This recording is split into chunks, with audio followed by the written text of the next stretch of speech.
The serious side to this is that it went off without a hitch. On the field, the teams communicated with one another. The fans in the stadium posted to social media with vigor. What were you actually doing to support that during the game? Well, Ed, Caroline, thank you for having me. We are thrilled with the performance of our network yesterday and, frankly, all weekend long. I was there rooting the team on behind the scenes, just supporting any way I could.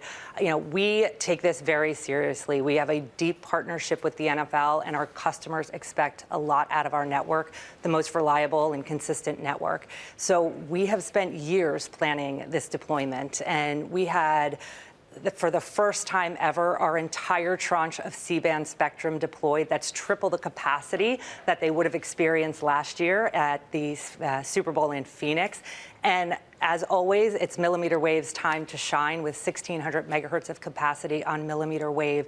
So customers could pretty much do anything they wanted to do on our network, whether it was in the bowl, in the tailgating areas, in the concourses. The network performed just phenomenally. Yeah, Lynn, were there any moment, take us behind the scenes, take us to you coaching your team. Was there any moment where your heart went in your mouth, where you were ever so slightly worried, or was it really like cool heads prevailed throughout? Cool heads prevail. I was not worried. You have to understand the pride this team takes in designing the network, deploying the network, and operating it. We had a team of 65 engineers in our network command center monitoring every single sliver of that stadium. What is performance like for this group of 30 customers sitting in this section, or 50 customers? I mean, we have more than 20 of our task force engineers walking in and around the stadium throughout the day, testing to make sure the network we designed was performing exactly as we expected. So, frankly, my job is to get out of the way and let them do what they do. They are experts at that. At what they do. They're the unsung heroes, frankly, of the network. The technology is tremendous, but it's that team of engineers that really bring it to life. Let's look at this from the network's perspective. Beyonce tried to break the internet, or the 5G network, as Kara pointed out. But what kind of workload and duress does the network go under relative to any normal day? What is it you had to brace for?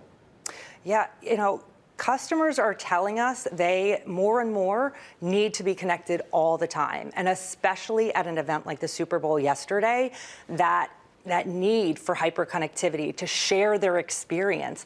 We pushed more than 52 terabytes of data in and around the stadium on game day yesterday. That's up 9.5% year over year. As we deploy the capacity with our mid-band spectrum and our high-band spectrum, consumers are using more and more of it. So, frankly, they're telling us exactly what they want to do. Gone are the days where a simple text message is good enough. People want to FaceTime during Usher's halftime show and be able to share that with friends and family. They want to live stream. They want to, however they want to connect with friends, family, and social. We are there to support them to do that.